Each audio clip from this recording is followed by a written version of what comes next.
Before you start, Manzini, I'm going to ask the team to please mute yourselves. I don't want to mute anyone. Can you please just be responsible and mute yourself, please? Thank you.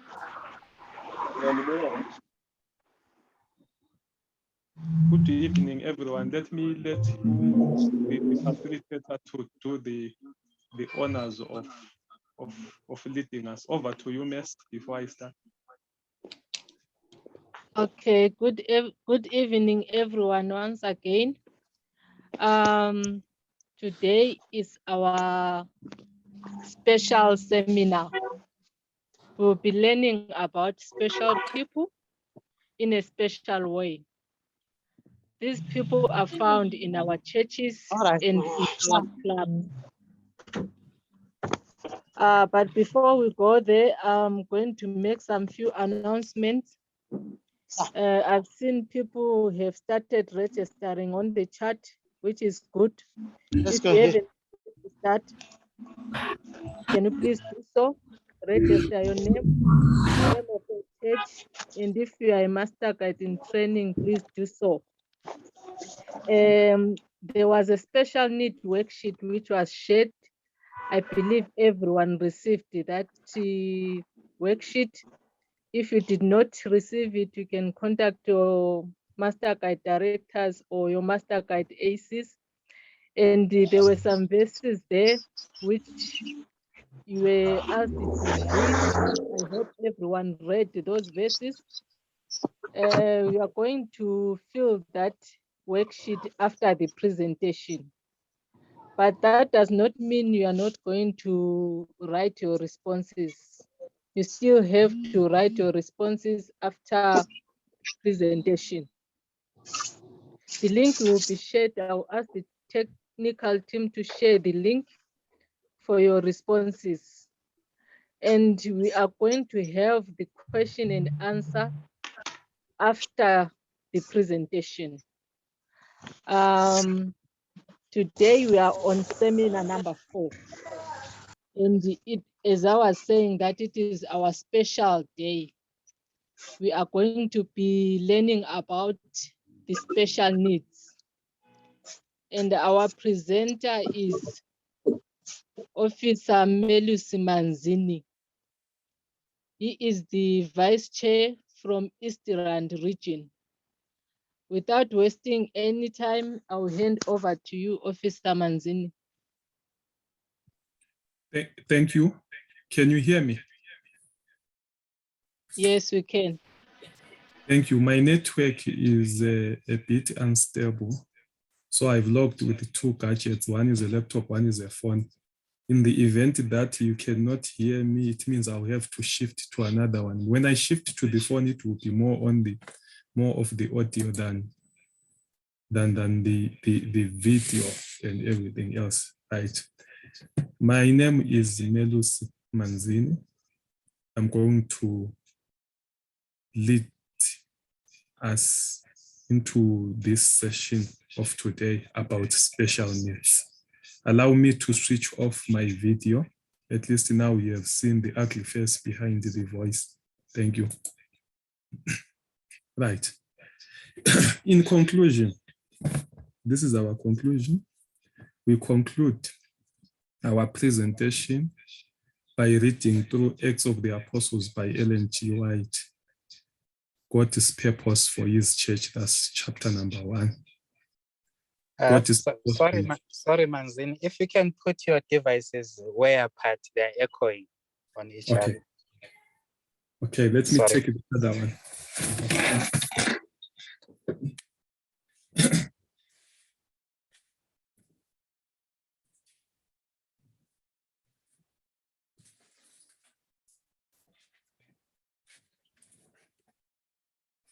How is it now? Yeah, that's better. You can proceed. Okay, if they are still echoing, then you can inform me. Right, thank you. I was saying the conclusion of the matter, or the conclusion of the presentation concludes with the Acts of the Apostles, the first chapter, God's purpose for his church. Ellen White writes, the church is God's appointed agents for the salvation of mankind. It was organized for service, and its mission is to carry the gospel to the whole world. And then if you continue within that chapter, it will tell you what a church is. One of the characteristics of the church is to be a place of refuge, more like a harbor in the storms of this life, which accepts everyone. When God said, my house shall be a house of prayer for everyone, he was meaning literally everyone, including those who are by the sideways, the byways, and the other ways. So that's the conclusion of the whole thing. God's church is a place of refuge. God's church is meant for the salvation of mankind. It is a fortress or a fortified city, a protected city that God holds in a rebellious world. Right. Today's presentation has these objectives. Objectives of today's presentation: number one, to fulfill a master guide curriculum requirement and to educate the attendees and to provoke or stimulate an awareness of special needs in our midst. So let this presentation stimulate something. For some, it's what we are going to talk about here is not anything new. For some are experts in all this, but still it is meant to provoke something in us as we minister. Objectives of the special needs ministry as a whole, not of the presentation only, but the special needs ministry. The special needs ministry is a department that was set in the SDA church under the personal ministries from GC. And it's now called Adventist Possibility Ministries. It used to be called Special Needs Ministries till 2-3 years ago, but now it's called Adventist Possibility Ministries. The name itself is a mirror that everything is possible, even to those to whom things seem impossible. Number one, to educate leaders, directing them to appropriate resources for ministering to persons who have special needs. Two, to foster the inclusion of qualified persons with special needs in church committees, forums, volunteer service opportunities, and other ministries. Three, to ensure the development of resources for reaching and accommodating individuals with special needs. To encourage the training and the employment of individuals with special needs throughout the church. So in other words, the special needs ministry's purpose is to educate leaders. It is also to encourage or to foster inclusion. It is an inclusive ministry. It is also a developmental ministry that develops resources for inclusion and accommodation. It is also an encouragement ministry. And that makes us to be aware that there are those who are different from us, who need to be a part of us in all aspects. Now, let's look at Jesus with the special needs ministry. What were the views from the words of Jesus? In Luke chapter 4, verse 18, when Jesus was launching his ministry, we can say this is the mission statement of what he was about to do when he was announcing himself as an entity to say, now I have come. While some are still wondering, what is he here for? Then he proclaims these words in Luke chapter 4, verse 18. He says, the Spirit of the Lord is upon me. He has anointed me to preach the gospel to the poor. He has sent me to heal the brokenhearted, to proclaim liberty to the captives and the recovery of sight to the blind, to set at liberty those who are oppressed. Therein, in that verse, is crystallized a lot of categories of those who need our special ministry to them. the poor, the brokenhearted, the captives captured by this or that, will discover a few things, the blind and the oppressed. These are the people that Jesus was proclaiming to say, I came here for such. You might, or they might have expected him to talk about those who were on the freeways, the En-roads of that time, but he proclaims something that was counterculture to their understanding of the gospel. He talks about those who are on the sideways, on the byways, and those who are on the small parts of life, and those who are rejected, those who are lying by the roadside, those whom we do not even care to know their names. Then he says, this ministry, inspired by God, was meant for that. So let's put it into our context. Jesus is here for those who have special needs, those who are rejected, those who are dejected, those who are even hidden from the sight of the public. Right. Of Jesus' 35 recorded miracles, 27 of those touched people with special needs. He was healing there, casting out a demon there. So you can see that a huge percentage or a huge section of those miracles were about those who are rejected and those who are hidden from the public. So if then we are saying Christ's method is the only method that we are supposed to abide by, then it means 27 out of 35 of our programs, 27 out of 35 of our miracles must be touching those with special needs. Right. Spirit of Prophets, what does Ellen G. White say about special needs? Volume number 3, chapter 4-6 of Testimonies for the Church has this. I saw that it is in the providence of God that widows and orphans, the blind, the deaf, the lame, and persons afflicted in a variety of ways have been blessed. Catch that.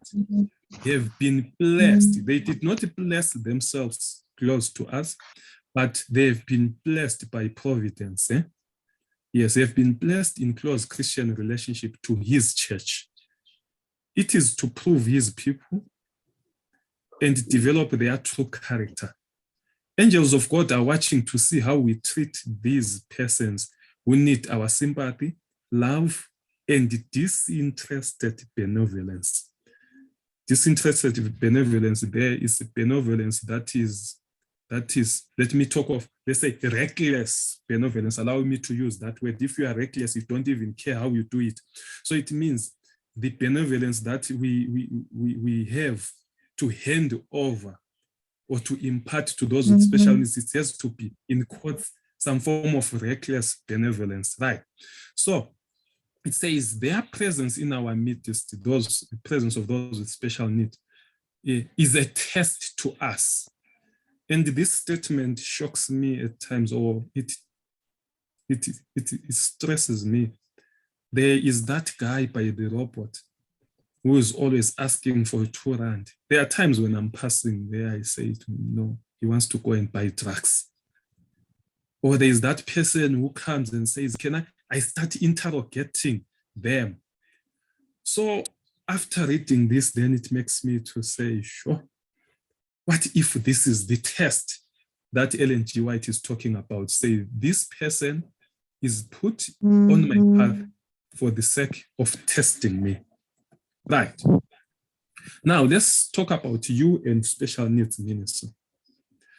Concerning the special needs ministry, allow me to use these words as I put them there. You are either infected or affected. There are not two ways, or there are no other ways. It's this or that. It's either you have a special need, you are yet to have a special need, you once had a special need. Almost, let me say, everyone will be infected. Then as for affected, every one of us is affected. If your neighbor, your sister, your brother, your churchmate has it, it means you are a part of the equation there. You are affected. So you can't face the other side like the priest and the Levite when they saw the Samaritan, what was the guy? That man who had taken a journey from Jericho, from Jerusalem down to Jericho, who had died, or who had almost died. They just looked on the other side and passed by the side. In other words, they were saying, since I'm not infected, it means I'm not affected. But therein lay a test of their religiosity there. Then Jesus said they were affected. They were supposed to act. So it goes on to us again. So Jesus, many times when he would heal a person, he would say these words, do not tell anyone. There is something that we can learn here by saying, do not tell anyone of what I have done to you and everything else.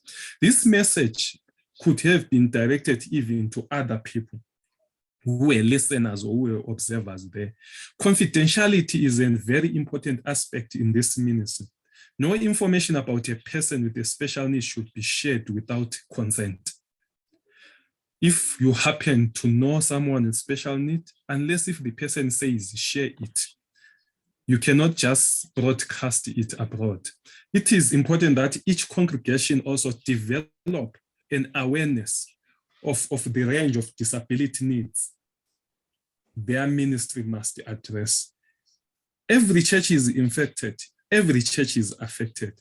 So every church that is infected and affected must develop strategies, intervention strategies, either to know, to aid, to help, and to help those who have special needs, to include them and to accommodate them. So that is it, right? Now let's look at categories that are there. They are not exhaustive. We have what are called, within the special needs, we have what are called mobility and physical disability. We have deafness or hearing impairment. We have hidden disability. You can substitute with the impairments there, or special need, hidden special need. Intellectual disability, emotional and psychiatric disability, communication disorders, blindness and visual impairments. And you also have the vulnerable. When we talk of the vulnerable here, we talk of the bereaved, the orphans, the poor, those in prison, etc., etc. Right. Now, physical mobility, what are we talking about? Mobility and physical impairment. This one affects the physique of a person and that, like the physical well-being of the person. And then because of that, then it tends to have an impact on the person's mobility. That is the ability to move from one location to another. And the physical dexterity, that is the ability to perform physical tasks.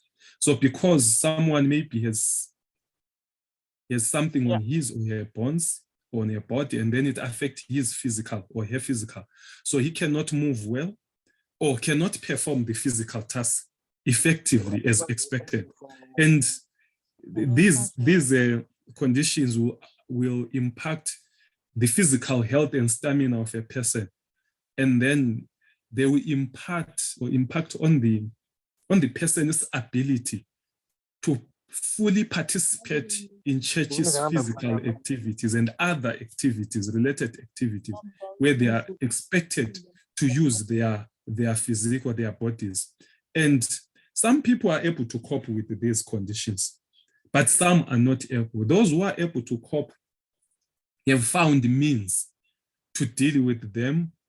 They have found time to deal with them, but not everyone is able to cope with their conditions, right?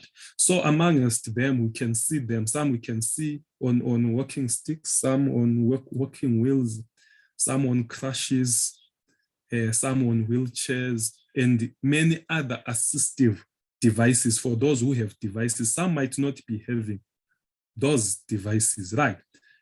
Now, their causes, they are caused by, amongst the other things, the presence of arthritis, that is a condition that affects the bone, some because of polio, some because of stroke, physical injuries, muscular dystrophy. This affects the muscles, amputation, cerebral palsy, and spinal cord injuries.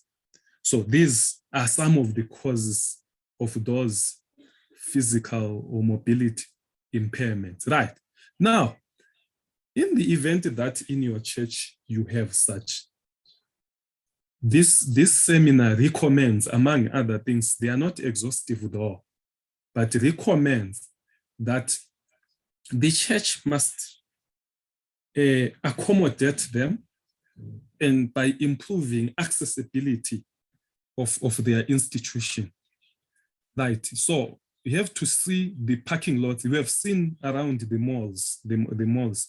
There are parking lots for those who have special needs are close to the entrances, and they are even marked and set aside for that special usage, to such an extent that if you are not into that category, you are not even allowed to park there. In some areas, you can even get a ticket for that. So this must be the mentality that is within our church, to say, let the parking lots for those with special needs be in such places that the institution, the church, is easily accessible for them. Then even our buildings must be user-friendly, meaning they must have ramps for those who need to ascend. They must have the inclined slopes for those who are pushing wheelchairs. Just as I'm presenting this, just think of your church. Think of your church. If I would come on a wheelchair, am I going to be able to get in and get out? The toilets, they must be accommodative, big enough to accommodate someone who is coming in with a wheelchair, and also even the seats and everything to accommodate that. The performance stages, right? It means they must also have ramps to aid in ascending and coming down, and even that person with a wheelchair must be able to even wheel himself or herself onto the stage for preaching, onto the stage for singing and for presenting like anyone else. Not to say for them be on the foot of the stage there. They wanted to be there, and they have to be there. The walkways and also the spaces, it has to be spacious and comfortable for them. Unfortunately, if you go to some of our churches, they are like these OCI, you know, the CIR taxis with the 4 or 5 rows of seats.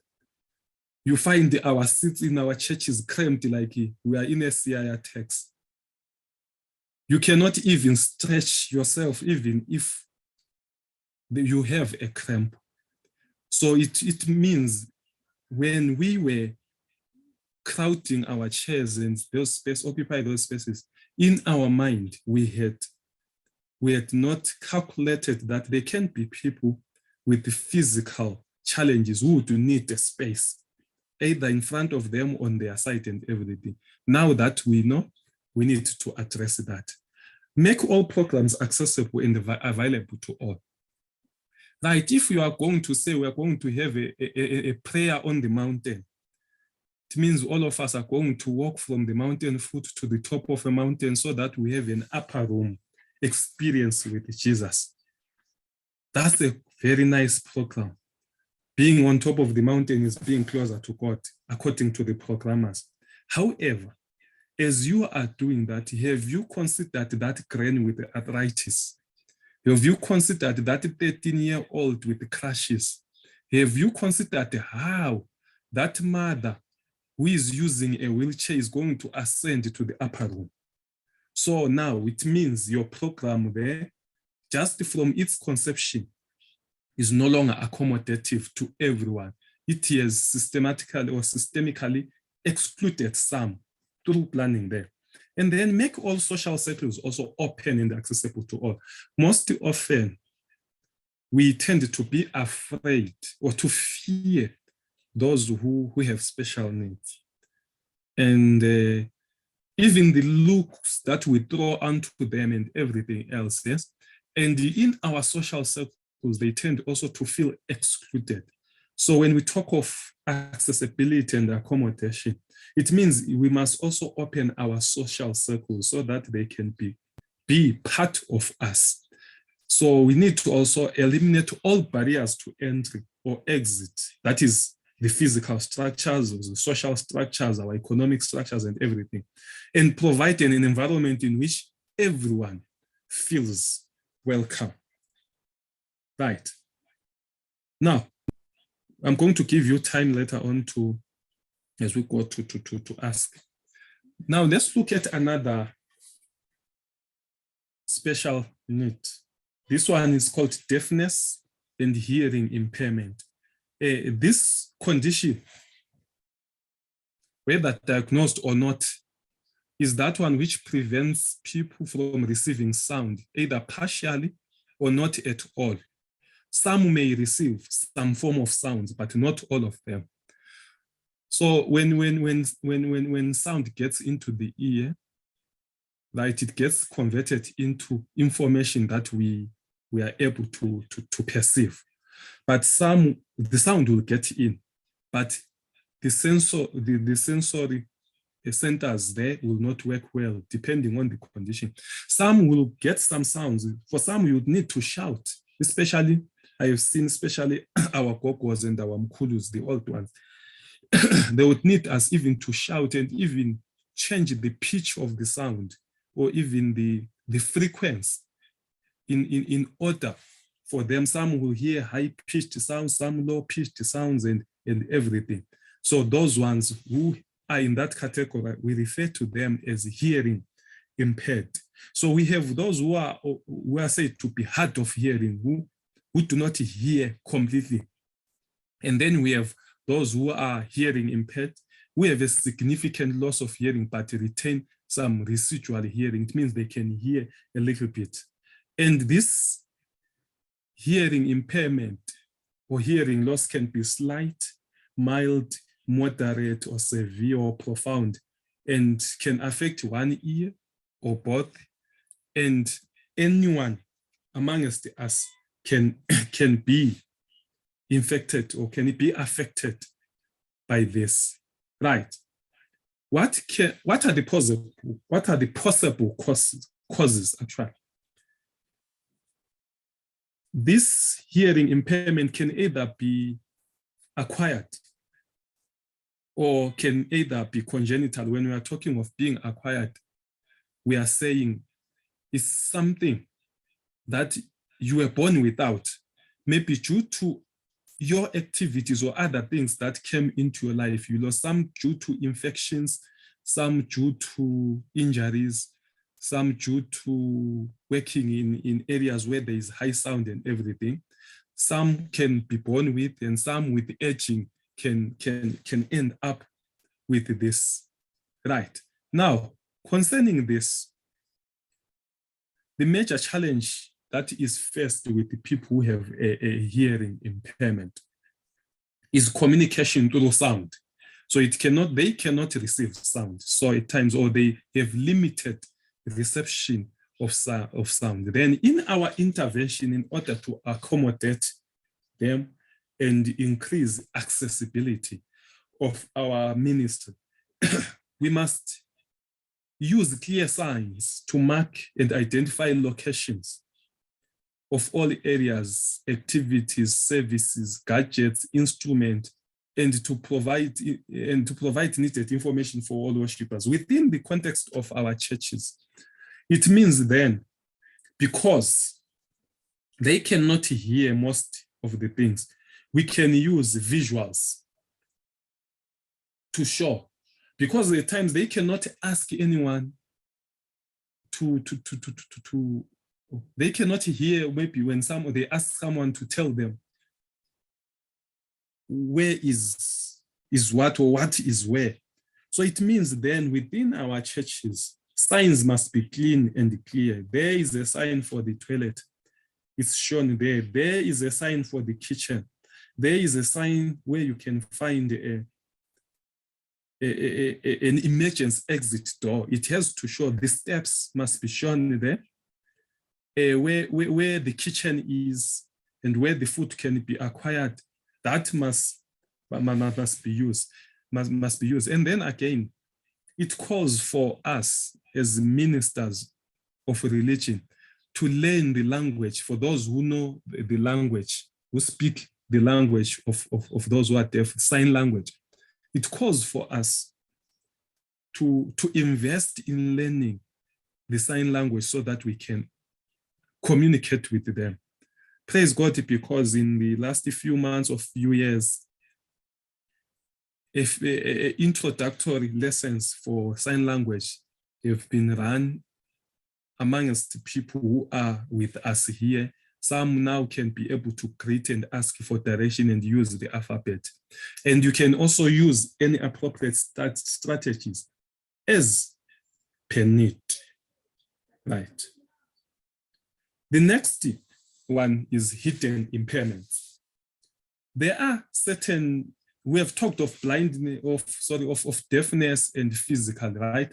There are certain disabilities which are hidden. When I'm saying hidden, I'm not saying the one who has it is hiding it, but I'm talking about they cannot be known or be seen with obvious, at times even to the one who is infected. When I'm talking of infection, I'm not talking about in a negative sense as if it's a disease, but I'm saying the one who has it. At times he cannot even know that he has it, or some around cannot even know and see it at a glance. And examples of these are learning disabilities, like about ADHD, like about mental illness, about epilepsy, cancer, arthritis, traumatic brain injuries, disease conditions like AIDS, asthmas, and many others. These ones listed here are not exhaustive. It means these are just examples to lead us to see.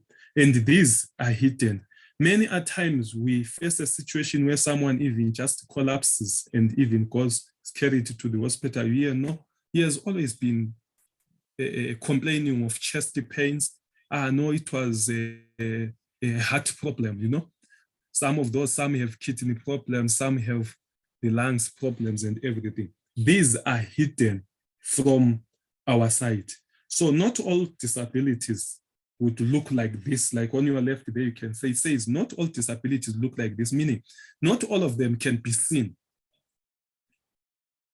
right? But some of them look like this, as in, looks normal, everything is normal, yet they are there. Either the person knows it, he has it or feels it, and others do not even know that it exists. And a lot of them are invisible to us. So I have listed a few examples, and some of the examples you know. Thank you. Questions, comments? Over to you, Mercy, to facilitate that. Okay, thank you, Officer Manzini, for such an informative presentation. Indeed, it has been an eye-opener. I believe many eyes has been opened. We are still continuing for now. We're just paused here. Okay. Mam Lindy Mtomben.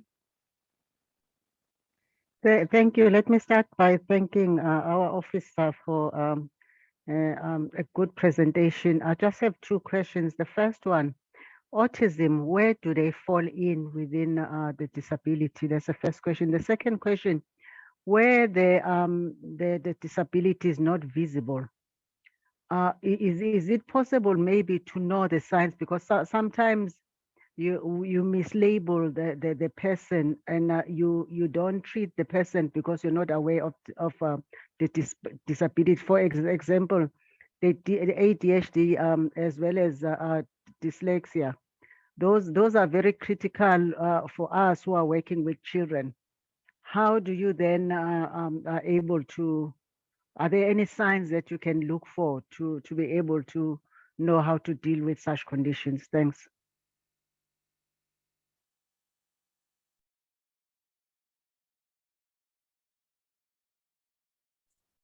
Okay, is that the only one? If ever there's someone else, let 2 or 3 ask, then we deal with them.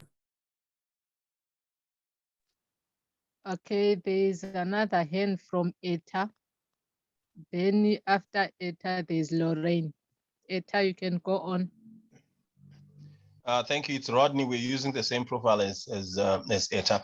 I just wanted to get advice on how do you navigate a scenario where you have a child who has special needs, but their parents want you to treat them just like everyone else.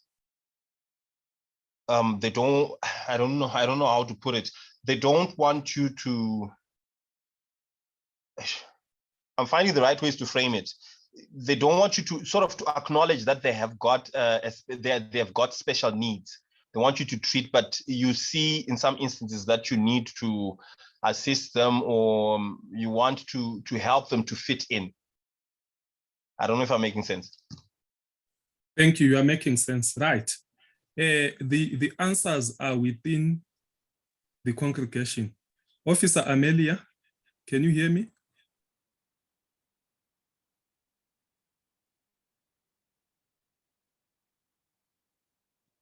VC Amelia, can you hear me?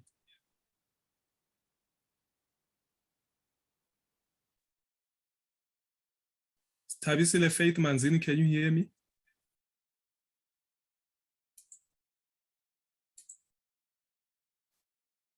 Okay, they can't hear me. Anyway, is there anyone who has answers to these, any one of these ones that have been asked above?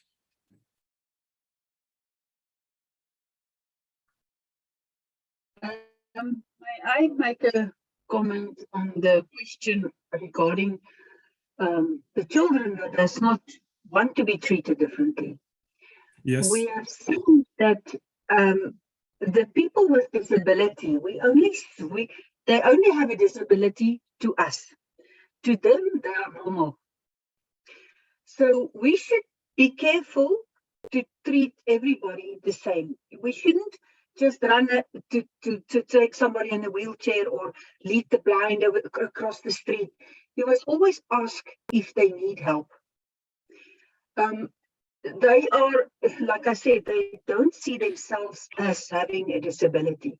So we should be very considerate in approaching these specific children in a way that they don't feel like you treat, that you're going to treat them differently just because they have this type of disability. Thank you. Thank you. To also respond to Officer Lindy's thing about where does autism belong, you might find that other conditions can belong under many categories, whereby you cannot pin it to one. Maybe later on we'll talk of the, what to call this, the communication impairments or the communication disabilities, and others will find that they are there also under learning disabilities. So they can belong to 2 or more categories on that one. Then she highlighted the issue of also saying, if ever there is someone whom we see might be facing challenges, it is best to approach the person and ask for consent to help or gather information from that person about his or her scenario, so that at least if you are to intervene, you intervene based on scientific data, based on information that has been given to you. You might think the problem is that, only to discover that the problem is not that, it's something else. So the best is communication, including where the parent is denying. There is tendency also to be denial that your child has this or that challenge. That happens to many parents. Some take longer to accept, some accept earlier. So some parents might be in denial that it is what it is. So communicating with them, you might discover that you end up helping the caregiver in order for the caregiver to help the one who has a condition. Many parents are in that phase of denial. That is what I can say. Are there any other hands that Mercy can see and pick? Yes, there is a hand from Lorraine. Lorraine, you can go on.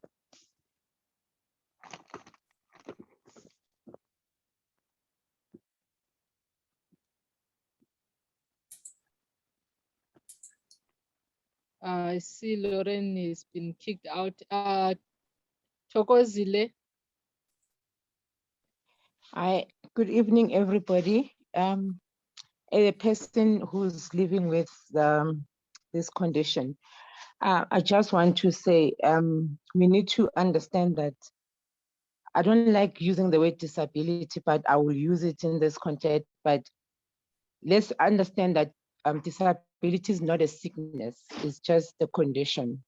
So we need to treat each other in a way that we accommodate each other, understand the person, that at the end of the day, we are all human beings. And it can be, can I say, irritating when people treat you in a way that you just don't want to even come to church at all, because you are giving that special treatment when it is okay to treat everybody equally, because we are equal at the end of the day.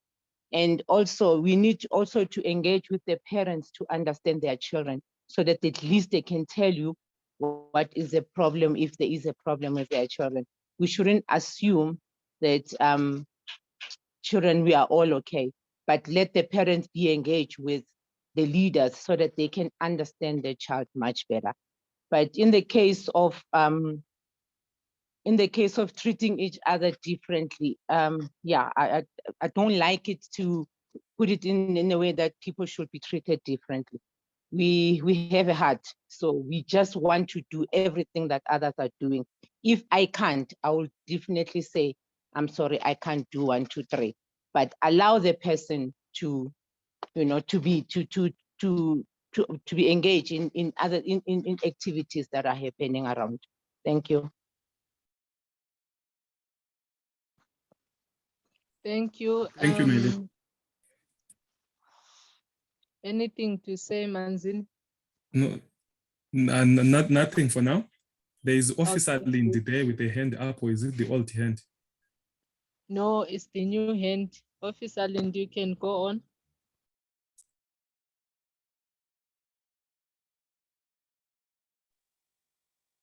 Hi, thank you. I couldn't unmute.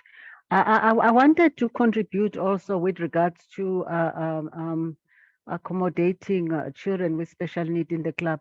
We in the past 4 years, we've had 2 special need children. We at the moment have 1 special need child who when you come to our club, you would not tell that she's a special needs child. One of the things that I've noticed is that children adapt easily around somebody with a special need. They have their own silent language.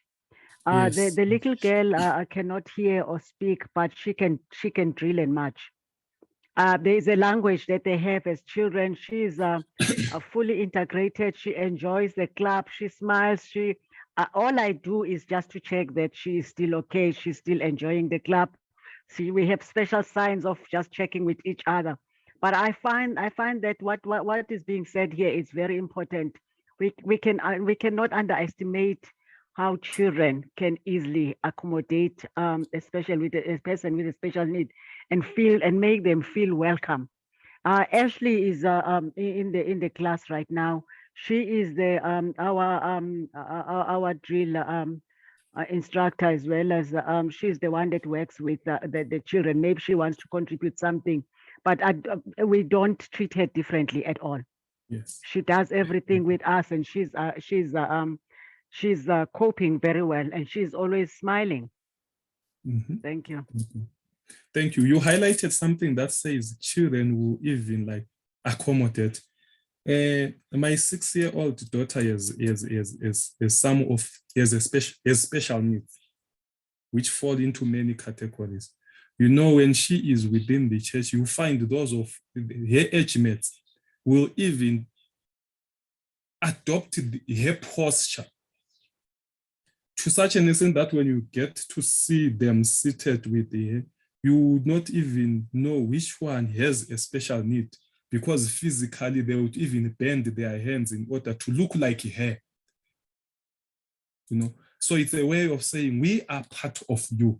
Unfortunately, as people grow, they start seeing that we are not part of you.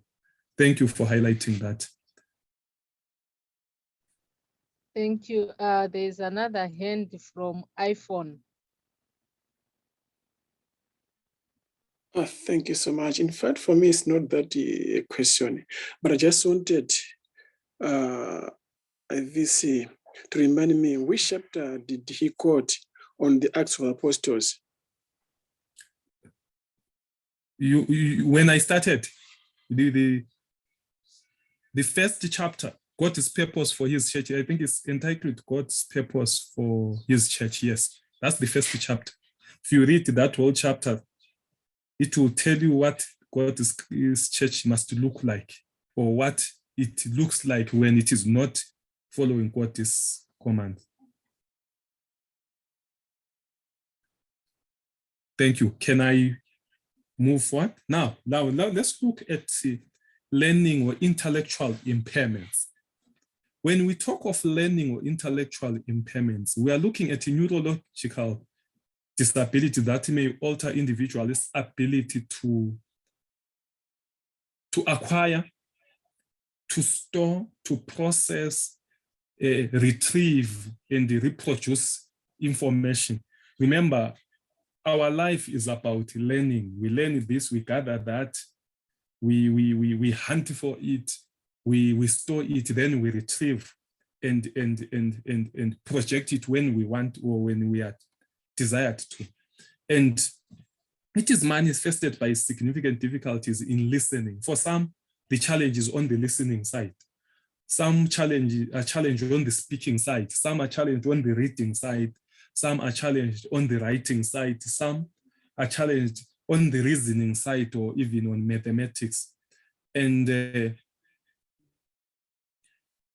can be at times no one type of learning disability or and there's no specific profile to describe a person with a learning disability, right? What I put there is something, just a graphical image of what I'm talking about here. You can even see that the one with the on your left, right, here's an orderly arranged set of alphabetical letters there, right? And then he or she speaks to the other person, but on the other person, things are jumbled up. They don't just appear orderly, but they are just disorderly. And this thing is more to do with their brain more than their choice. So a person with an intellectual impairment is regarded as having permanent or temporal condition that significantly impacts his or her ability to learn and process age-appropriate information. Here we are talking of age-appropriate information, especially when we are dealing with the little ones. There's certain information, or there's certain kind of skill, knowledge, attitude, and values that are expected to have been acquired by a certain age group. For example, you expect someone who is 6 years to be able to say his or her name. You expect the person to be able to tie his or her shoes and to even wear the shoes appropriate, not the banana style kind of a thing. But you find that at that level, someone is not able to do that which her age group or his age group is expected to be doing. Then, so they may also experience difficulties in age-appropriate behavior or skills, such as grooming. Some can face a challenge of grooming, dressing, safe food handling, holding a job. That is now when it's someone who is older now, or money management for the older folk, cleaning, making and sustaining friendships and personal responsibilities. These can be challenges for those with intellectual impairments. They may have difficulties comprehending, again, what is seen or heard, and inferring information from social cues and body language, right? Besides that which is said, we learn from the things that are happening around us. Someone might even fail to know when people are gathered by the roadside, seemingly carrying placards, what does that mean? They might fail to understand that at an appropriate age. They fail together. And there is the issue of body language, reading the other person, whether this person is angry, this person is happy, this person is appreciative of what I am doing, right? Causes, some of the causes, these can be congenital conditions, that is, someone can be born with, especially when it is a chromosomal defect, that is from a defective DNA side of things. So it means it is in the gene. The person is born with, you cannot do anything about it. It's part of the person's nature, right? So example there, we have Down syndrome as one of those.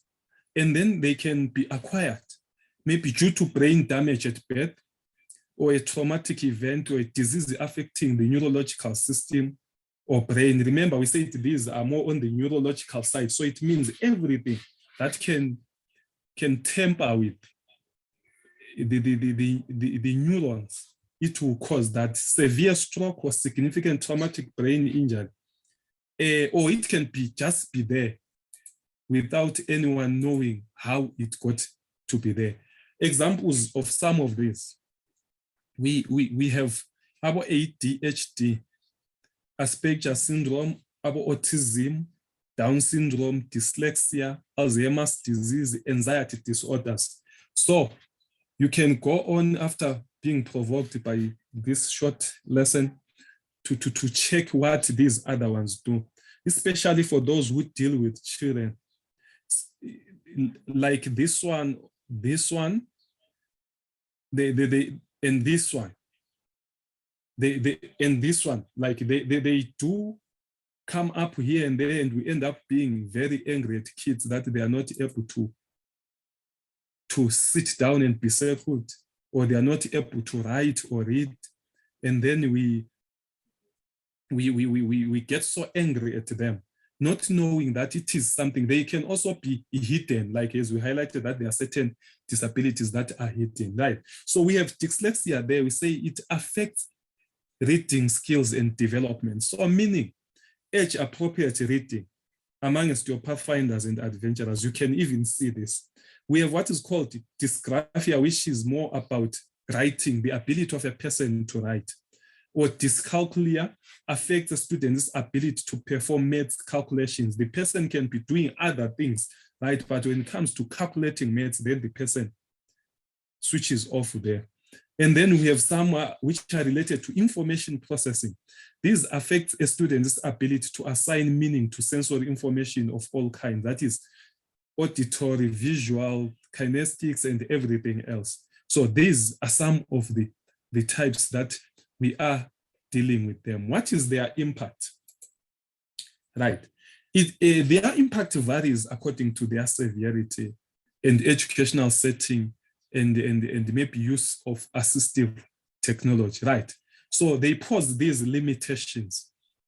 They pose difficulties in reading text, spelling difficulties, poor handwriting, problems involving written documents, difficulties expressing ideas on paper, poor mental math ability, poor math processing ability, that is difficult seeing specific images. And we are dealing with this, especially when we want our children to fulfill the requirements of the curriculum. They are supposed to read, they are supposed to write, they are supposed to also see images and paint, but you find that they are struggling with that. A very clever boy or a very clever girl, when other things, when it comes to drilling, is good, but when it comes to putting pen on paper, then everything else switches off. So we have to be careful of this, and these are very common. We can witness them at home, at a classroom or at work for those who are already working. Now, in our intervention, as we are dealing with this, we need to intervene from instruction level after knowing that these have challenges with reading, writing, and all the mathematics. It means our instruction is to accommodate them. How we instruct them, we have to make sure that it will fit into how we are going to assess them. It's unfortunate at times we want to assess meaning into the kids when we have not instructed meaning into their lives. This thing is a continuous process. Starts at input. Let's not be worried about the output at the end of the year when we have not taken steps to make sure that the input itself is very effective, right? What must we do at instruction phase then? We must consider the limitations that the disability imposes. Let's analyze the condition, how it affects them, and then we brainstorm ways to help student overcome his or her limitation. This involves all the stakeholders, the parents, the guardians, the learner. When I'm saying the learner, that is the child, and the counselors. We need to come up with ways to say, Manzini has a challenge. He is not able to read. How then can we intervene in order that he receives the instruction? If he cannot write again, how can we deal with that? This is at input stage. Then we must implement strategies and accommodations that are likely to lead to success for the learner. Periodically review the effectiveness of this strategy and accommodation with the student, and then we revise if necessary. Right, for some, depending on their condition, especially for those who cannot read, if it is possible, allow them to record lectures or record events so that they can watch them. They are more like the videos and the audios that they are going to have. Right, if you are using a blackboard or other visual aids, describe verbally what you are showing the class. For those who cannot read, you can tell them that I am doing this so that at least they can, and also teach them. After seeing their weaknesses, teach them to emphasize on their strong senses so that they utilize that to the maximum. You can also modify your standards and the course content in order to accommodate them. You modify for accommodation without compromising the standard itself, right? Now, when you go for assessment and tests, discuss plans for modifying assessment procedure prior to the first test, especially if, let's say, a person is supposed to come and narrate 7 verses in front of the church. It's on the day of investiture. You call Manzini to say, we gave you 6 verses in February, now it's October. Please tell the church. And you know definitely that my memory cannot handle such things. It means then you are throwing me into the pool to drown there. Now, if then you know how I suffer, it means then you need to modify that. We say, okay, let's find a better strategy for him to handle this and use adaptive equipment or alternative formats that you can use. Determine which format will work best for the student, right? So it means each student has his own characteristics. It's not a one size fits all. So you can modify based on a case-by-case basis. Any questions, any comments? Over to you, facilitator.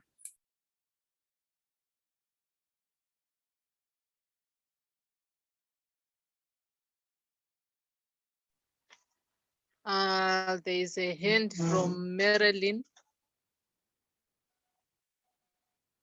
Marilyn, you can go on.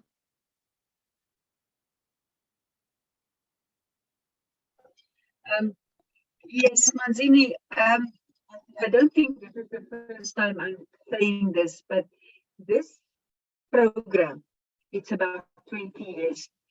too late. We had some problems in the past where people did not consider the mental capacity of a child. That child has never come back to church.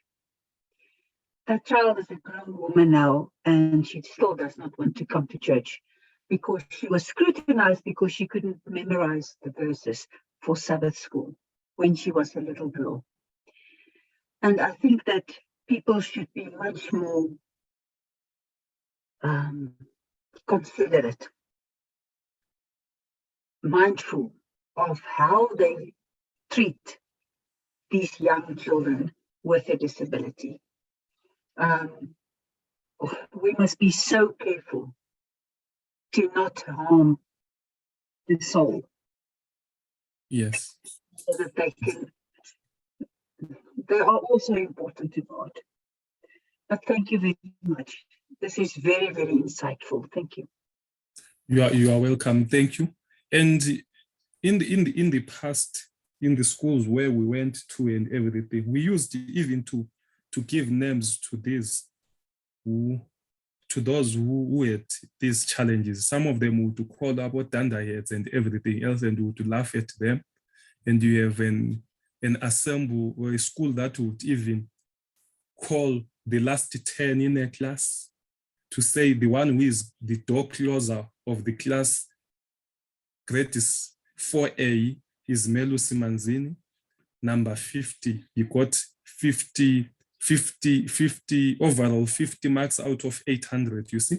And it was embarrassing to them. They ended up hating school. And it goes on even now because usually in our church, we also learn, it says actually it's an educational institution. When someone knows that at school, I'm always at under it and closing the door, it means the person will hate church and rather be out there, do nothing, and be with those who accept him. Thank you for that.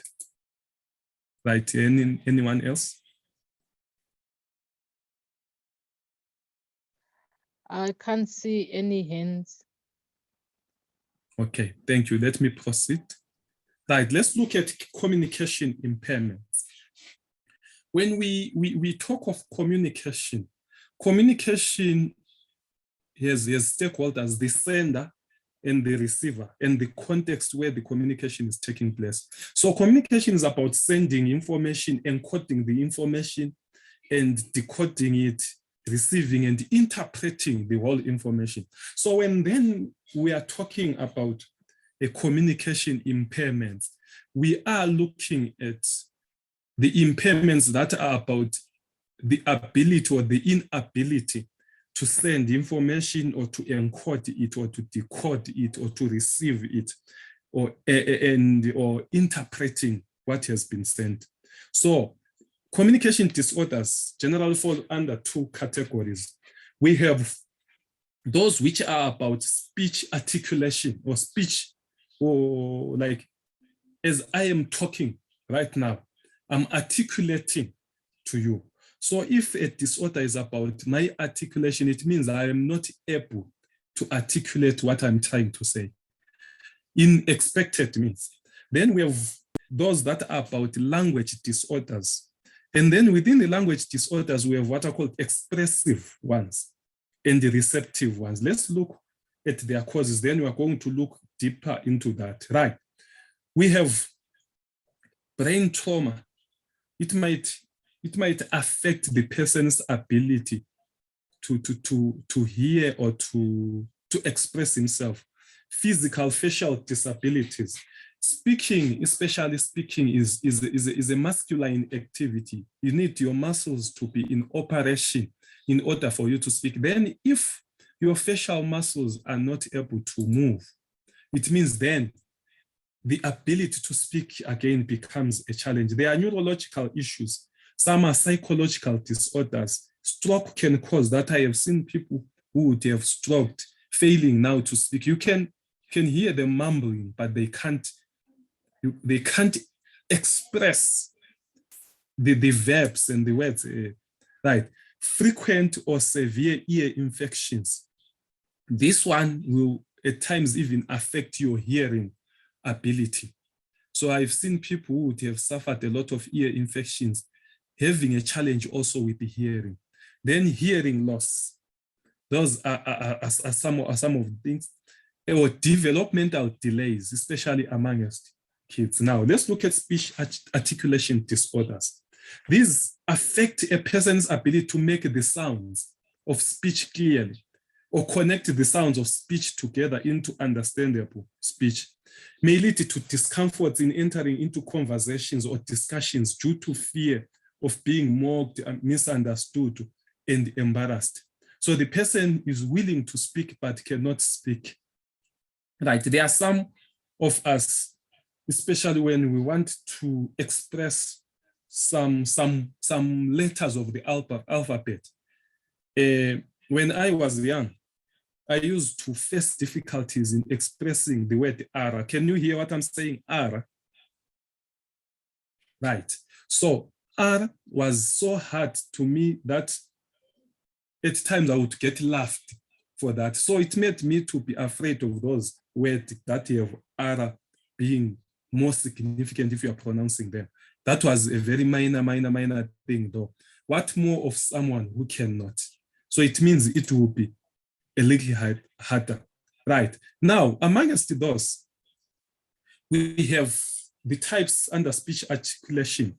We have what is called the apraxia of speech, which occurs when a person attempts to talk, but is unable to coordinate muscle movements to create the desired sounds. Then we have disfluence, which we call stuttering or stammering, which occurs when the smooth flow of speech is disrupted. And if you read Exodus chapter 4, verse 10 to 14, Moses is even confessing to God to say, I'm stammering. I can't speak. But then God had to intervene in order to accommodate him and make him access the ministry that he wanted him to go. And then the mute too can fall under this category, right? We have what is called the dysarthria of speech, which is caused by weakened or paralyzed speech muscles. It can occur following trauma, such as a stroke. So these are some of the communication disorders, right? Now, language disorders, when it comes to language here, they impact a person's ability to understand or express ideas and the thoughts meaningfully. Right, so in meaning, you can be speaking, right? But what you are hearing or what the other person is hearing is totally different from what you are speaking. I don't know how I would classify this. For example, there is a song that says, it is well with my soul, it is well with my soul. Like you to hear kids singing something like, itinzwe, imaso, itinzwe, imaso. You see? So it means what they are getting is not what is meant by the language, or they are not getting it well, or they are not expressing it well. So this is just an example that I'm picking to in order to express this, what I'm trying to put across, right? So we have expressive language disorder or receptive language disorders with the expressive ones. This is about communicating the language, while the receptives are about the ability to understand. I'm reminded of a situation in the Bible. I don't know whether it was a language disorder or what. If you check it, you will see it. Right.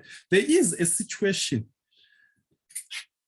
where those who were supposed to cross the river to the other side were supposed to say a word, shipoleth. Do you remember that situation in the Bible? If you remember it, just say yes.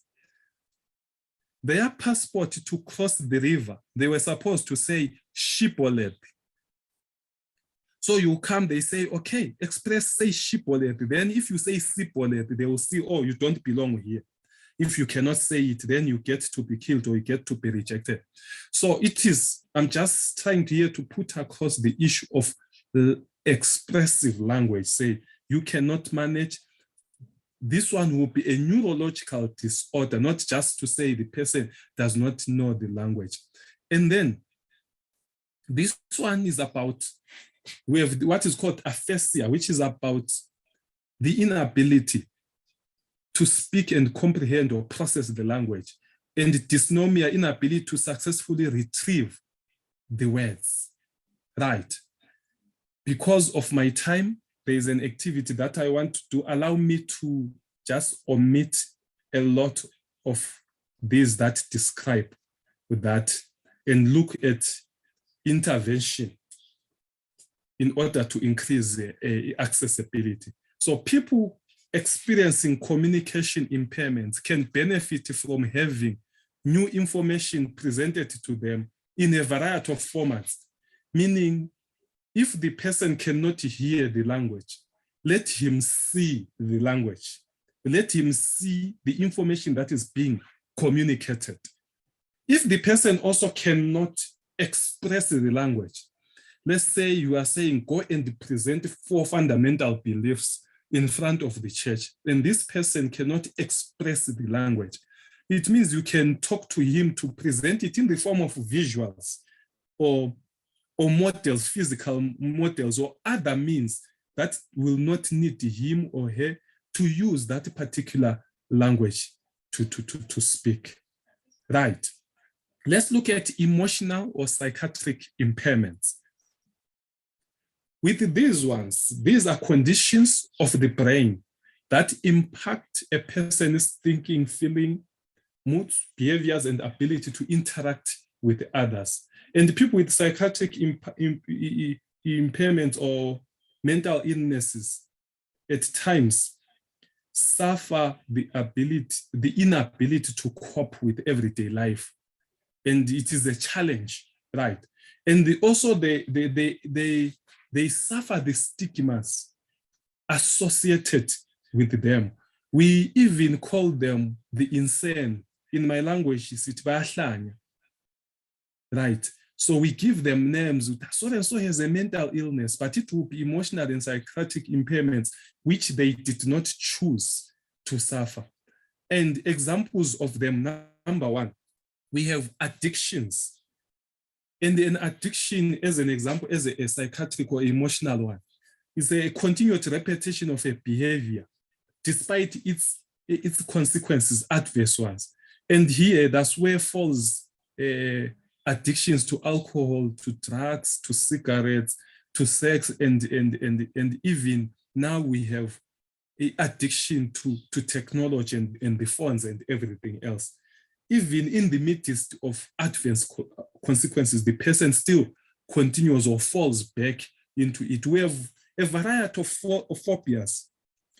It can be hydrophobia, fear of water, claustrophobia, and also phobias are about fears, right? Someone is afraid of this, and when he's in that kind of a condition or flooded with the situation that makes him to be afraid, the person reacts in a particular way, or in a panic, or in an attack.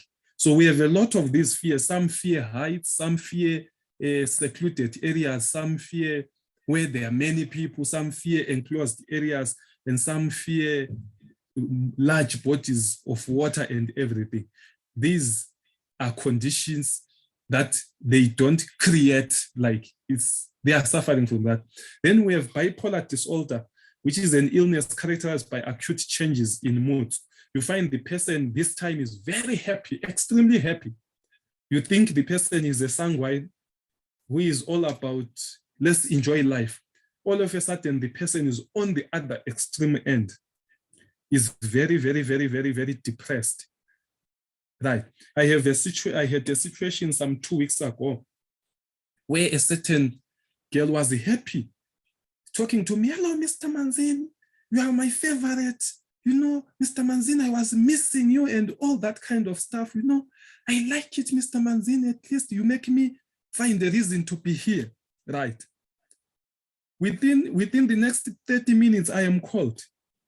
The person is now holding a very sharp object, stabbing herself, even bleeding. What is the problem? She has written 3-4 pages. Nobody loves me. Nobody cares about me. I want to die. I have pimples. My body is not a good body. All that kind of stuff. So now I'm looking at that situation. Within a short period of time, The person is extremely happy. 20 minutes down the line, the person wants to slaughter herself. So these are the conditions that are also there amongst our kids, which we must be wary of. Some of them, schizophrenia. This is a serious mental illness which a person cannot think or behave normally and often experiences delusions. When you talk of a delusion, it's something that is not real.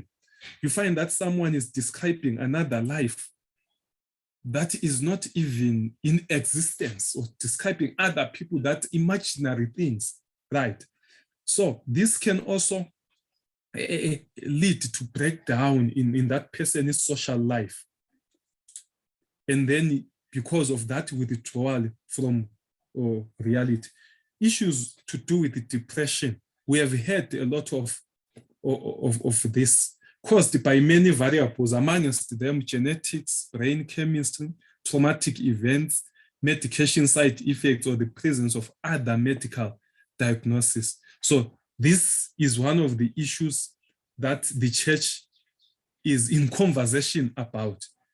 It's not about which is being around, it's about the situation other people are suffering in light of the job losses, in light of the divorces and the conflicts and the political situation around. We have anxiety disorders, obsessive compulsive disorder, in which obsessive fears or anxiety may lead to compulsion to perform rituals perceived to control anxieties. And some of these are panic disorders, where you see a person is just sweating because there is an increase in heart rate and all that kind of stuff, right?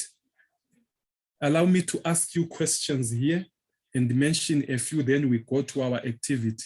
Our time has gone. I never saw that the time has gone. Is there anyone with questions?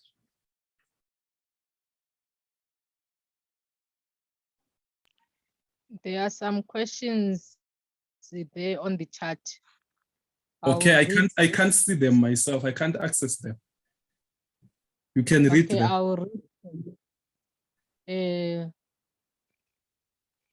Number one question says, I believe we can, and this one is a comment. They say, I believe we can assist the situation by having a keen eye on the personal differences so that we can readily assist, handle, and balance the class so that everyone is comfortable and displaced in class. Then the question says, can someone with dementia teach the adventurer classes? If they want to do master guide, are there special testing for people like those when it comes to investiture?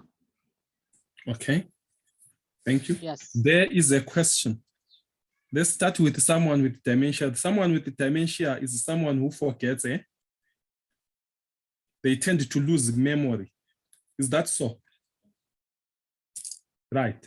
So can they teach a class? Can they enroll? Can they do master guides? Yes, they can do that. What is important is for us to support them, to help them. Remember, this ministry is about being inclusive. So they can do that, but we need to help them.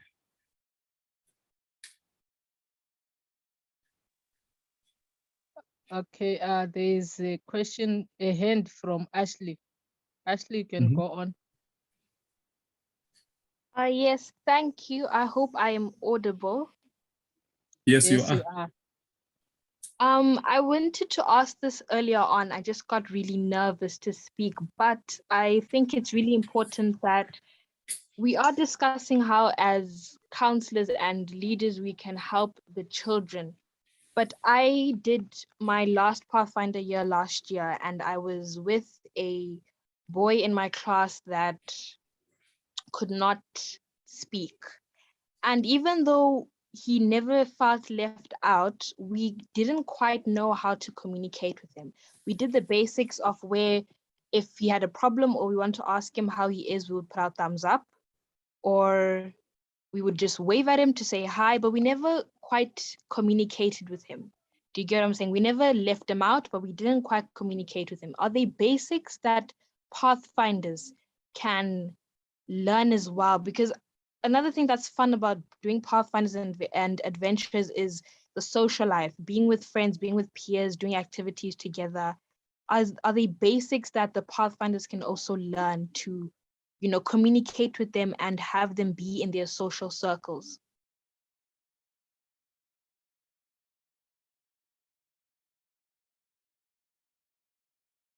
Thank you. On this question, is there anyone who has an answer? Do we have Lusanda? Is Lusanda here? Lusanda, is Lusanda with us? Officer Amelia, are you there? What can be done in order to include them? Inclusion. At times, inclusion is not about being universal, whereby you expect the whole church to be doing that. So inclusion must be based on that particular club where you need to accommodate.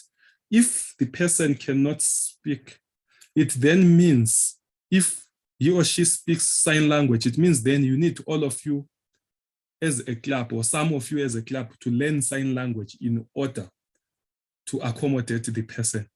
And more so, it will be very powerful if that particular person takes an opportunity to teach you how to communicate that. So inclusion is something that each club must come up with strategies to intervene based on the cases that they are experiencing.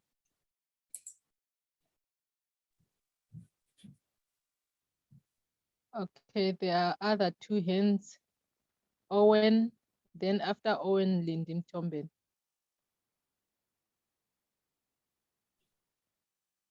Owen, you can go on. You can hear me.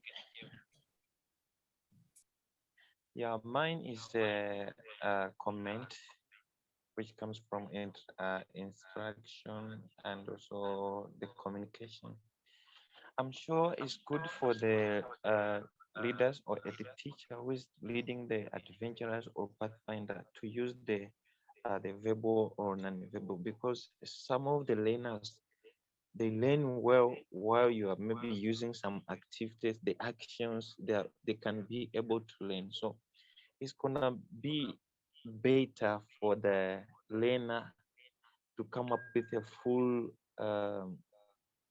learning, or a leader also must be a wise for teaching them by using the different languages as well as activities for the, or else can just find a way how he can suit every learners to become a full understanding. That was my point.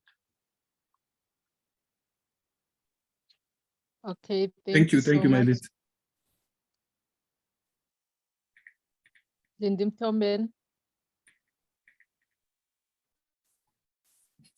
Thank you. I think also I wanted to emphasize the fact that I think the conference has done a lot in terms of equipping us with regards to sign language. I think there's been a second round of offering for those who are interested in doing the sign language. I will encourage that most of us attend that course. One of the things that is important, the course is not only focusing on how to communicate, but also it gives you the do's and don'ts in terms of how do you interact, how you can integrate a child or a person, with hearing or a speech impairment. I think also one of the things that we learned in that class was the fact that sometimes the language it would not necessarily be a formal language. Hence the reason why I was saying the child that we have who's mute, the children haven't attended any sign language, but they have developed their own way of communicating with her. But I think one of the things that's best is to invest or the church to invest in that. Our church, Saint Church, now has a fully fledged sign language section of the service. From the minute the service starts, we have people that are signing. We actually even sign the songs. I think that's one of the initiatives that we are falling behind on as South Africa. You know, in other countries, they are far advanced. I think even within our clubs, we need to, there's a lot of different people who are willing to come to the clubs and just give introductory courses or just get the club going when there is somebody with a disability. I hope that helps. Thanks. Thank you. Okay, thanks. Can we Mamdi. take the last hand, then we break into groups, then we take it from there? Yes, Batsira, you can go on.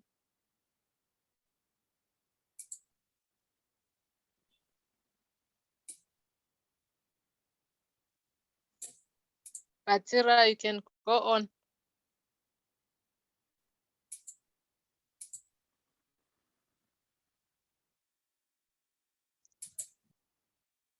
The hand is gone. I can't see it. Okay. Thank you. Our next session, unfortunately, our time is hitting us. Our next session is going to be 5 case studies. I think I distributed some these scriptures beforehand, so that when we meet here, people must have read through them. So you're going to break into about 5 to 7 groups. The tech team person is going to break you. This is what we are going to discuss there. You have studied. My assumption is that you have studied these scriptures, right? So if you go there and meet in those groups, you are going to discuss who are the actors in those scriptures and what type of form of special need can you identify? How did the special need person's condition come to the attention of the people or public? What was the attitude or views of the actors concerning the special need? Who intervened and how? What was the effect of the intervention? If each scripture, or sorry, I was supposed to say in each scripture represented, oh, sorry, if each scripture represented a church, I created them. What name would you assign to that? The parts of creator. And that man kind of a group that they are 7. One. Right. So you go to those groups and know people discuss can choose their own. What they go. So within the next, let's say within the next 10 to 15 minutes, we are doing that. Right. So can you move to the groups and discuss that following the guidelines that have been given? Then you come, we summarize, we go. Have you created them, Mr. Tower?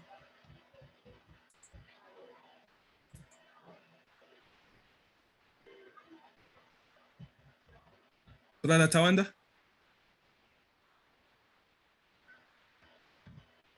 I can't see Tawanda there. There's only Adam. Adam? Huh? Have you created the groups? What is around? Oh, I need to look for you. I spoke to both of them to create the groups.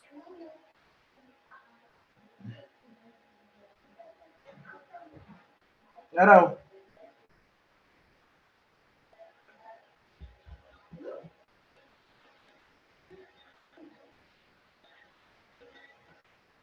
Manzini, looking at time, is it not possible for us to do it as individuals instead of groups?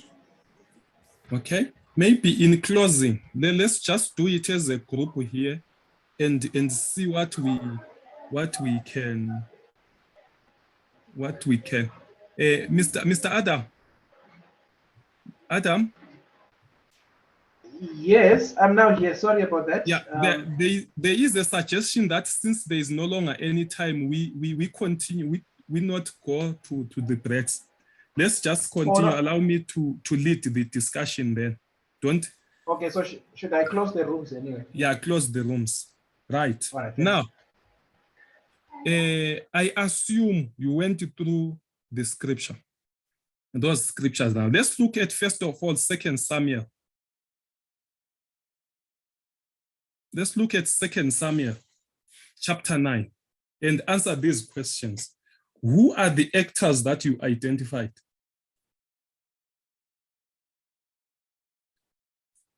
Mercy, can you coordinate that?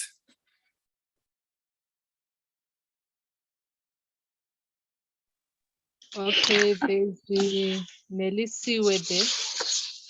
Yes. Melusi, you can go on. So the actors I found, because this is a story of Jonathan's son, who was lame in both legs, and King David, after when he was king, he asked the servant to Saul who had remained in Saul's family to help. So you've got David, you've got Saul's servant, I can't remember his name right now, and also Jonathan's son, who was lame in both legs. Mm-hmm. What type of a special need was identified there?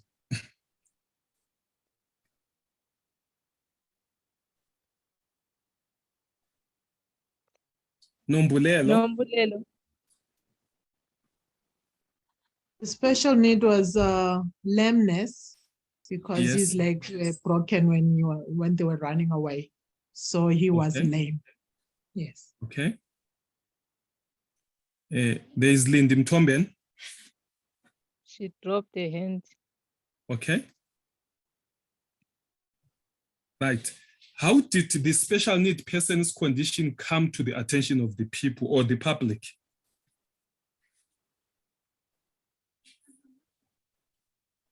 Nelisiwe. So the Saul's servant is the one who informed King David about it when he asked who had remained in the family of Saul or in the lineage of Saul. Okay, so in other words, David asked a question to say, is there anyone there? Oh, there's Nombulelo Chidaya. You have an answer again for that one.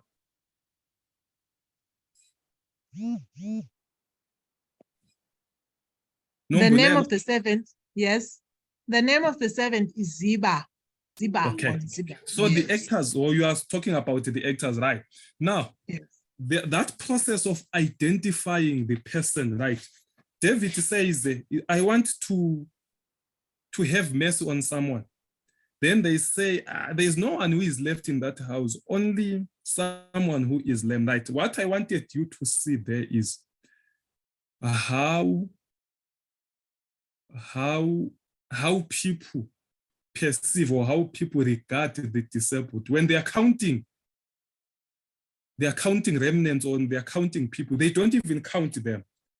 To the servant says, there is only one, but he's lame, meaning that because of his disability or his special need, he was viewed as someone who is not worthy to be counted. So that's why then there is this to say, yeah, there is someone, but he is like that. Can you see now? So this is the situation that special needs people face when people are being counted or when people are being enlisted, right? Okay, there's a hand there from Eta. Eta, you can go on. Yes, I just wanted to point out the fact that David hated people who were impaired.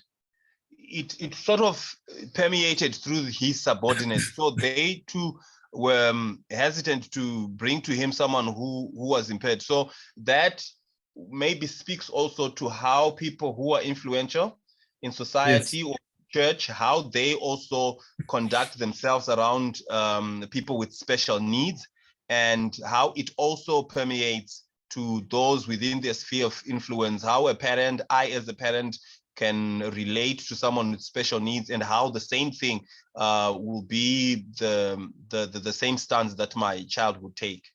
Thank you. Thank you, Mailita, to highlight that. So this speaks to number 4, what were the views or attitude of the actors concerning the special need.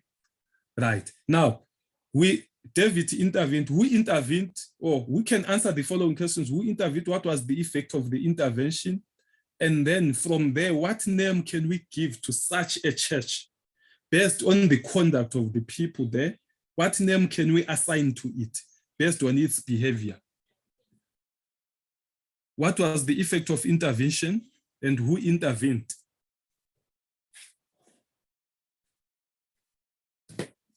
Anyone, any taker there?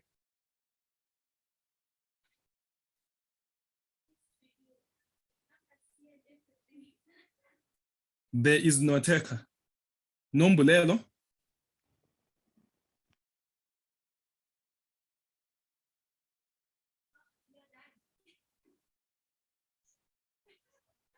Okay. Nombulelo, then Marilyn? Okay. The servant intervened by bringing forward the fact that people said was still alive, and Yes. he lived with that marker. Yes. And Yes. so he was told to go and bring Mephibosheth. What? How do you pronounce it? Mephibosheth. Mephibosheth. Yes. So she did that, and the servant did that, and they brought also the grandchild to Jonathan, the son Yes. to, and the servant was rewarded for that. He still remained the servant to Mephibosheth, and the Ziba's family also were servants to the whole family of Mephibosheth, and the son of Jonathan ate from the table of the king. Of the king. For the rest of his life, and he had land which was named after, which was given to him, not named after him, which was given to him to own. Thank after you. being a poor person. Thank for a you, long Marilyn.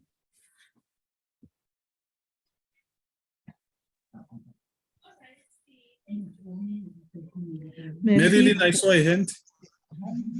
Murphy what? Marilyn. What? Murphy. I can't hear Marilyn. Mema. Murphy said. Young Murphy said. Lindsay. Jonathan son. Murphy. Can you mute yourself, Shidaya? Mr. Mema. My elder, there are just a few things there which I just wanted to say. Thanks very much for this the group work we are trying to put it in to put it to ourselves. You know, I want to talk about the reaction of Mephibosheth when he was being called to the feast by the king. I think it's one of the things which disadvantaged people. What do you call them? Not disabled people. I want that other name. Special needs. Yeah, special needs people. They don't have to take themselves like they're useless or they can't do what other people do. You understand? Because when Mephibosheth, when they call him, he said, "What? A poor man like me." He even called himself like a dog. Yes. Yeah, he called himself a dog. What can a dog like me, what can he do to the king? Understand?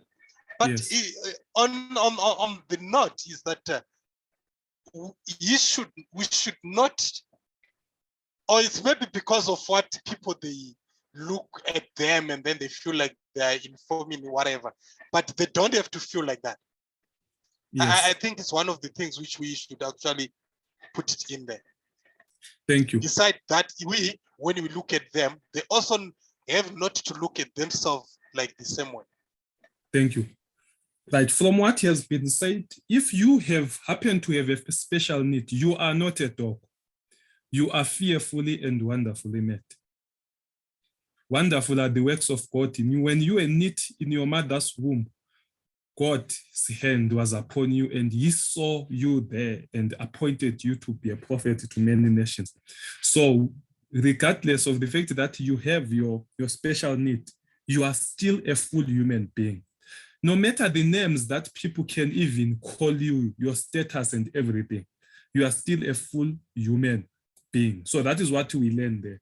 And then I would assign to say, this is a church of mercy. David says, is there anyone, I want to extend the mercy to that person.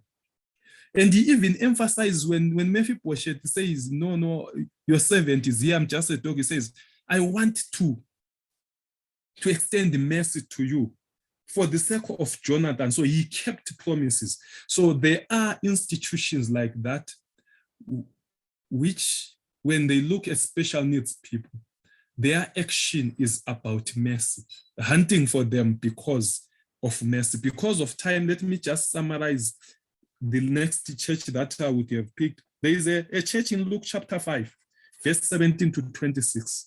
They were carrying their friend through a stretcher. They found the church closed with the people, ama elders, lamadigoni le youth, closing the door and everything else. So there were barriers to entry into that church. Then they decided to come up with accommodation strategies. They went to the roof and opened the roof and lowered the person into the church. Does your church need people to revert to unorthodox means in order to catch or to gain your attention? What happens to those social groups? Do you allow people with special needs to freely come and then you open doors for them, you open channels for them to be part of the members of the church? Or they must end up destroying the building in order for them to get access? So in other words, these friends were not even worried about the repercussions of them violating even church policy there by climbing the building. But Jesus thanked them, seeing their faith. Meaning, from the point of reference of these people who brought in, we still look for people who are like that, who will bring in, regardless of the challenges that their institution might pose, who will bring in those with special need. By faith, they will bring them into the ministry and to Jesus. One other thing that is there with Mephibosheth is economically empowered. Meaning some special need people, they don't need only our pity on a daily basis. We need to economically empower them so that they can stand on their own. As part of our ministry, let our ministries be service ministries that empower people to economically stand on their own. There was a hand from Owen.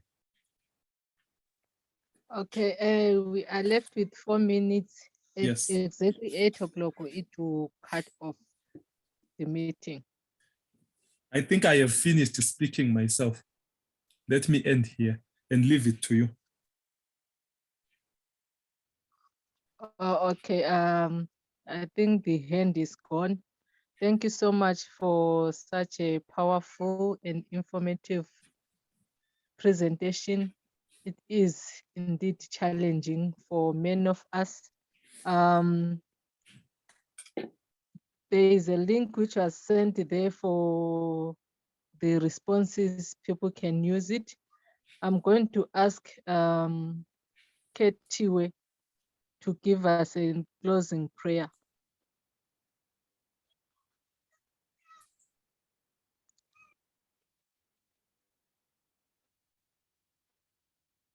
It seems as if Ketiwe can't. Agnes, can you please give us a closing prayer?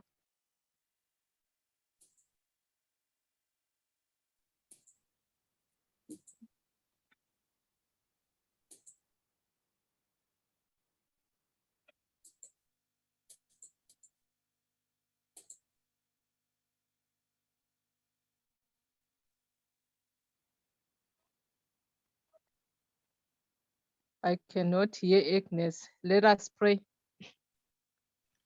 Dear Heavenly Father, I want to thank you for a good presentation we had today. We ask the Holy Spirit to work in us so that we will be changed people and accept everyone as you accepted them too. This is my humble prayer. In Jesus' mighty name we pray. Amen. Amen. Amen. Any announcement, Delisani? No, not really, except just to thank Officer Manzini for such a great presentation, and yourself, Mercy, for holding the ship for us. We much appreciate it. Regarding the seminar for tomorrow, which is child protection, as we know that child protection is actually a requirement for everyone that is working with children. So we need to invite all our counselors in our clubs to make sure that they also log on. That's the only announcement that is from my side. Thank you very much. Have a blessed evening. Okay, thank you so much. Good night to everyone.